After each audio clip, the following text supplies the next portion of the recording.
My friends, I want to tell you all that my other YouTube channel, Pop Culture KO, is back, and I'm asking you to please subscribe. Pop Culture KO is a channel where I play around and experiment with things that I can't do on my main channel here because the algorithm discourages innovation and trying out new formats. Pop Culture KO is more eclectic, with reviews, commentary, comedy bits, and videos starring Harvey, the Skull of Calderon, and even Omnivac himself. Go to youtube.com/popcultureko or youtube.com/theharveyzone and subscribe today. I just posted some new videos and more are on the way. Thanks for watching, and now, on with the video.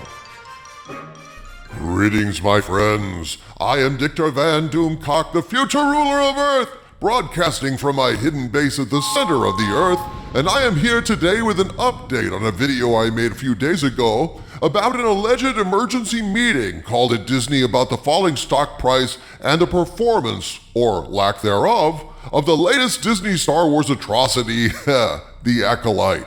Folks, since that video, I have received independent confirmation from an additional source that indeed a meeting did take place, and it was, at least in part, about the failure of the Acolyte. The Acolyte sucks so damn bad, it not only staggers the mind, it has actually united the vast majority of the Star Wars fandom. Even the diehards who have been clinging to hope that Star Wars can be saved are now abandoning all hope for the franchise, driven away by the power of one, the power of two, the power of many. I laughed out loud at how awful that scene was, and the idea that Leslie Headland and Kathleen Kennedy and all their flying monkeys actually looked at this shit over and over and over again and thought, you know, this is good stuff. That thought just makes me laugh all the harder. I mean, think about it for a minute, folks. In the editing process, you have to look at every scene repeatedly, over and over and over again as you carve it out from footage and piece it together into a sequence. And even if, say, you were drunk the day you read the script, and then let's just say, hypothetically, that you were drunk off your ass again the day you shot this ridiculous amateur theater camp crap, during editing and post-production, you have to watch every scene countless times, and surely at some point, you must have been sober when you watched it. And it just makes me belly laugh my ass off that they didn't recoil in horror watching this shit. Nope, at every point, they let this pass. And apparently there wasn't anyone on the production or at Disney that had the good taste or simple common fucking sense to say, you know what? This is god-awful crap and we're going to get laughed off the air making it. No one with a modicum of taste and common sense is on watch at Disney. I am forced to conclude that from this evidence, you have to ask, what are these idiots being paid for? Apparently that's a question that was asked of Iger at this alleged emergency meeting that happened last week, dude. Well, according to my Hollywood spies, that is precisely what happened. Yes, my friends, my tireless Hollywood spies have been very, very busy the last few days. Rumors have been flying. I have a lot of stuff to report in subsequent videos this week, but this is a fascinating update about what allegedly happened at this meeting, so let's get to it. At this point, I must state that what I'm about to share with you is information provided to my Hollywood spies from multiple sources claiming knowledge of the situation at Disney. But since I cannot personally confirm any of this, I am presenting it solely as unverified rumor, and I ask you to please take it with a grain of salt. So on June 14th, my Hollywood spies followed up with me regarding the rumored emergency meeting at Disney regarding the Acolyte.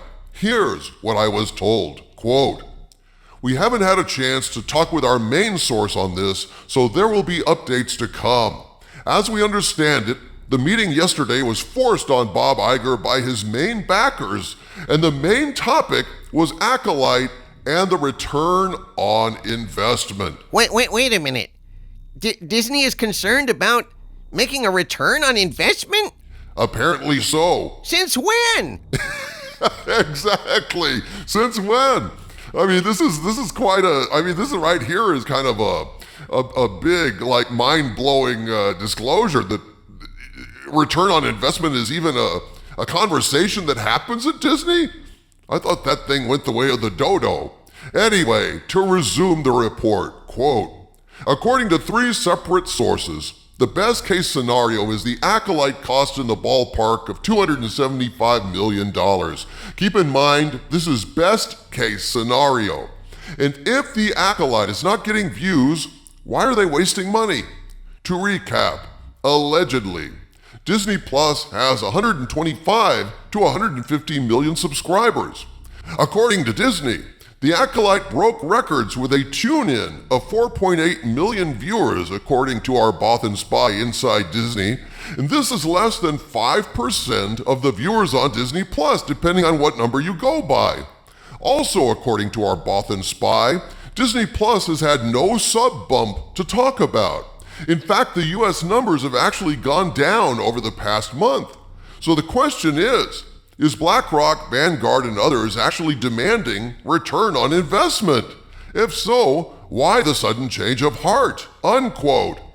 I guess that's assuming it was BlackRock and Vanguard backers, and not some angry investors who backed Iger's play during the proxy war with Nelson Peltz. Angry investors who now realize, oh shit, they backed the wrong horse, and they're unhappy they're having to pay the price for it.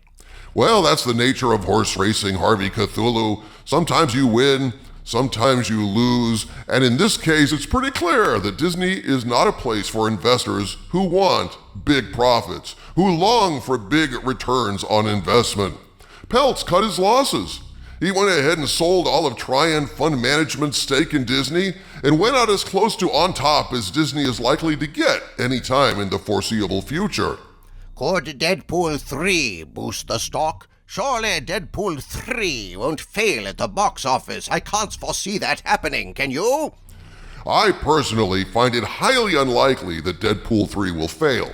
It has Ryan Reynolds and Hugh Jackman. It's rated R. The trailers have been excellent. It's a loved and storied franchise at this point. I doubt Deadpool 3 will fail, but I also doubt that the success of any one movie could provide more than a brief blip in the stock price. If Deadpool 3 fails in theaters, it will be a massive and undeniable indication that audiences are not merely rejecting individual movies at the box office on a movie-by-movie basis. It will be a serious sign that the public is rejecting Disney as a whole. There really is no other explanation to explain why Deadpool 3 would fail if it does fail. I expect it personally to do very well indeed, but regardless, one movie's success cannot reverse years of damage from failure after failure, bad decision after bad decision, discarding your established audience in favor of a hypothetical younger audience that doesn't watch TV shows or go to movies or buy movie merchandise. Yeah, great business acumen there, Henry Ford. I guess we're going to see how long an entertainment company can go on after losing their audience. Oh, that should be fun to see. From the center of the earth, this is Dictor Van Doomcock bidding you all, my friends, stay angry.